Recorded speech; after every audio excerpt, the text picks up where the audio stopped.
പല ആളുകളെ പോലെ എനിക്കും വലിയ ആദരവും സ്നേഹവും ബഹുമാനവും ഒക്കെ ഉള്ളൊരു തെന്നിന്ത്യൻ സൂപ്പർ സ്റ്റാറാണ് രജനികാന്ത്. തെന്നിന്ത്യൻ സൂപ്പർ സ്റ്റാർ രജനികാന്ത് തൻ്റെ പിതാവായി ദത്തെടുത്ത ഒരു മനുഷ്യൻ തമിഴ്നാട്ടിലുണ്ട്.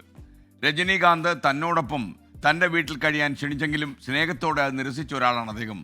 ദാനം എന്ന വാക്കിൻ്റെ പര്യായമായി മാറിയ 84-കാരനായ കല്യാണസുന്ദരമാണ് ഞാൻ ഈ പറയുന്ന കഥാപാത്രം. ചെറുപ്രായത്തിലെ അച്ഛൻ നഷ്ടപ്പെട്ടു പോയ കല്യാണസുന്ദരത്തിന് അദ്ദേഹത്തെ വളർത്തിയത് അദ്ദേഹത്തിൻ്റെ അമ്മയാണ്. തിരുനെൽവേലിയിൽ സ്കൂളിൽ പഠിക്കുന്ന കാലത്താണ് ദാനശീലത്തിൻ്റെ ബാലപാഠങ്ങളൊക്കെ ഈ മനുഷ്യൻ പഠിച്ചത്. അമ്മയായിരുന്നു അദ്ദേഹത്തിൻ്റെ മോഡൽ. കൂട്ടുകാർക്ക് പുസ്തകങ്ങൾ വാങ്ങിക്കൊടുത്തായിരുന്നു അദ്ദേഹത്തിൻ്റെ ആരംഭം. തെരുവിൽ കഴിയുന്നവരുടെ ബുദ്ധിമുട്ട് നേരിട്ടറിയാൻ തെരുവുകളിൽ അദ്ദേഹം അന്തി ഉറങ്ങി. ഇന്ത്യ ചൈന യുദ്ധം നടക്കുന്ന കാലത്ത് യുദ്ധഫണ്ടിനായുള്ള ജവഹർലാൽ നെഹ്റുവിൻ്റെ ആഹ്വാനം റേഡിയോയിലൂടെ കേട്ട നിമിഷം കല്യാണസുന്ദരം അമ്മ നൽകിയ സ്വർണ്ണമാല അന്നത്തെ തമിഴ്നാട് മുഖ്യമന്ത്രിയായിരുന്ന കാമരാജന് നൽകി.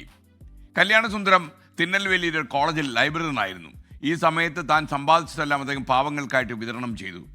വിരമിച്ച ശേഷം പാലം എന്ന പേരിൽ ഒരു സന്നദ്ധ സംഘടന അദ്ദേഹം ഉണ്ടാക്കി. തന്നാലാവുന്ന വിധമൊക്കെ പാവപ്പെട്ടവരെ അദ്ദേഹം സഹായിച്ചു. സാമൂഹിക സേവനമല്ലാതെ മറ്റൊരു ജീവിതമേ തനിക്ക് വേണ്ടെന്ന് അദ്ദേഹം തീരുമാനമെടുത്തു. അവിവാഹിതനായിരുന്ന കല്യാണസുന്ദരം 2023 രാഷ്ട്രത്തിൻ്റെ പത്മശ്രീ നേടി. എന്തെങ്കിലും ഒരു ചെറിയ സഹായം ആർക്കെങ്കിലും നൽകിയാൽ അത് പുരപ്പുറത്ത് കയറി വിളിച്ചു കൂവുന്നവരെല്ലാം കല്യാണസുന്ദരത്തെ ശരിക്കും കണ്ടുപഠിക്കണം.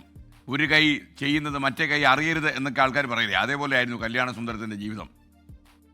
വലിയ സമ്പത്തോ സൗകര്യങ്ങളോ അല്ല, സഹജീവികളോടുള്ള സ്നേഹവും കാരുണ്യവുമാണ് ഒരു വ്യക്തിയെ എപ്പോഴും മഹാനാക്കുന്നത്. മറ്റുള്ളവർക്ക് സന്തോഷം പകരാൻ ശ്രമിക്കുന്നതാണ് യഥാർത്ഥ ജീവിത വിജയം.